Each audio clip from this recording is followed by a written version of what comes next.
Video like जरूर कर लीजिए और ऐसे वीडियो लगातार फ्री में पाने के लिए चैनल को तुरंत सब्सक्राइब कर लीजिए और बेल आइकन को जरूर टैप कर लीजिए ताकि आगे भी सारे वीडियो आपको मिलते रहे। यूट्यूब में फॉलो करते हैं तो प्लीज ये वाला फ्री टेलीग्राम चैनल जरूर ज्वाइन कर लीजिएगा। सारे नोटिफिकेशन सारे अपडेट यहीं पे आते हैं, ध्यान रखिए। नमस्कार दोस्तों, स्वागत है आप सभी का ऑनलाइन एग्जाम प्रिपरेशन पर which is the part of study for civil services. दोस्तों इस वीडियो में आज हम देखने वाले हैं साइंस का ये टॉपिक रहेगा, मोस्ट इंपॉर्टेंट टॉपिक सीरीज का पार्ट है और यूपीपीसीएस आरओ सभी के लिए इंपॉर्टेंट है। इस वीडियो में हम एक फलों से संबंधित कुछ टॉपिक, कुछ तथ्य कवर करने जा रहे हैं। जैसे सबसे अच्छा फल कौन सा है, फलों का राजा, फलों की रानी, मसालों की रानी, ऐसे प्रश्न हम यहाँ पर देखेंगे और कुछ और एक दो टॉपिक देखेंगे। तो चलिए शुरुआत करते हैं। साइंस लिस्टिंग का ये पार्ट है, ठीक है ना। फलों की रानी किसको कहा जाता है? लीची को। फलों का राजा आम होता है। फूलों की रानी ग्लेडियोलस नाम का एक फूल है जिसे फूलों की रानी कहते हैं। मसालों की रानी इलायची होती है। समशीतोष्ण फलों का राजा सेब होता है और सभी पेय पदार्थों की रानी चाय होती है।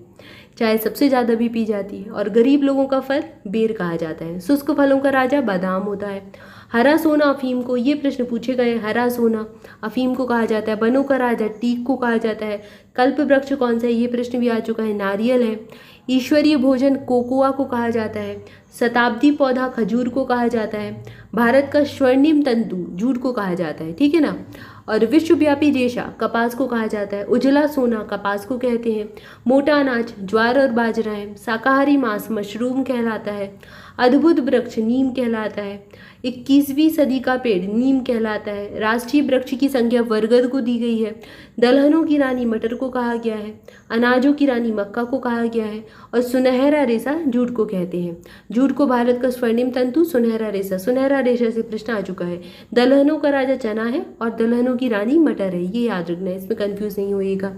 इसके बाद फल और सब्जी का रंग कड़वापन का कारण क्या होता है, कौन सा तत्व है जो इसका कड़वापन या फिर रंग निर्धारित करता है, ये देखते हैं। आंवले का जो कसैलापन है टैनिन के कारण होता है। बादाम में कड़वाहट एमाइलेडिन के कारण होती है। मूली का तीखापन आइसोसाइनेट के कारण होता है। लहसुन की गंध का कारण एलाइसिन होता है। ये प्रश्न यूपीपीसीएस आरओ में पूछेगा, इसलिए अच्छे से याद कर लीजिएगा। पीपर में गंध का कारण ऑलियोरेशन होता है। टमाटर में लाल रंग लाइकोपिन के कारण होता है। इसके बाद पपीता का पीला रंग कैरी का जैंथिस के कारण होता है, जैंथिन। और मिर्च का तीखापन कैप्सेनिन के कारण होता है। खीरे की कड़वाहट, खीरा आपने खाया है, कुछ कुछ कड़वे निकल जाते हैं तो कुकर विटेसिन के कारण होते हैं। करेले में कड़वाहट ये मेमोडी कोसाइड के कारण होती है। हल्दी का पीला रंग कुरकुमिन के कारण होता है। गाजर का नारंगी रंग कैरोटीन के कारण होता है। आलू का हरा रंग सोलेनिन के कारण होता है, कुछ कुछ आलू हरे कलर के दिखते हैं। तिलहनों में तेल का पीला रंग ये कैरोटीनाइज्ड के कारण आता है। मिर्च का लाल रंग कैप्सेनथिन के कारण होता है। सलजम में चरपराहट आती है, वो कैल्शियम ऑक्जेलेट के कारण, ये इंपॉर्टेंट है सलजम वाला। गाजर का लाल रंग भी पूछा गया है, एंथोसाइनिन के कारण। गाजर में लाल रंग का कारण एंथोसाइनिन। इसके बाद जो अरवी होती है, इसको कहीं कहीं घुइयां भी कहा जाता है, अरवी कहा जाता है, कैल्शियम ऑक्जेलेट के कारण कसैलापन। अगला दिया गया है पीपर में कड़वाहट, ये ऑलिमोरेसिन के कारण होता है, ऑलिमोरेसिन। इसके बाद बेल में कड़वाहट ये मार्मोलोथसिन के कारण होता है।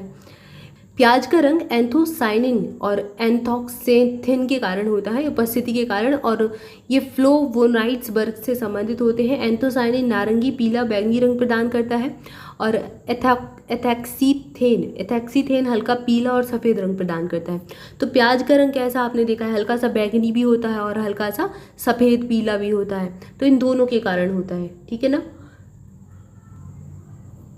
इसके बाद अगला दिया गया है गुणसूत्र दिए गए हैं। टमाटर 24 गुणसूत्र होते हैं, बिल्ली में 38 गुणसूत्र होते हैं, नींबू में 18 से 36 गुणसूत्र होते हैं, चिंपैंजी में 48 होते हैं, मनुष्य में 46 होते हैं, ठीक है ना। 23-23 का जोड़ा होता है मनुष्य का। तंबाकू में 48, आलू में 48, कुत्ते में 78 गुणसूत्र होते हैं, गेहूँ में 42 होते हैं, एस्कैरिस में 2 होते हैं, कबूतर में 80 गुणसूत्र हैं, खरगोश में 44 होते हैं, घोड़ा में 64 होते हैं, मक्का में 20, मच्छर में 6, घरेलू मक्खी में 12, मटर में 14, प्याज में 16 और मेंढक में 26, मधुमक्खी में 16, 32 और मच्छर में 6, ठीक है ना।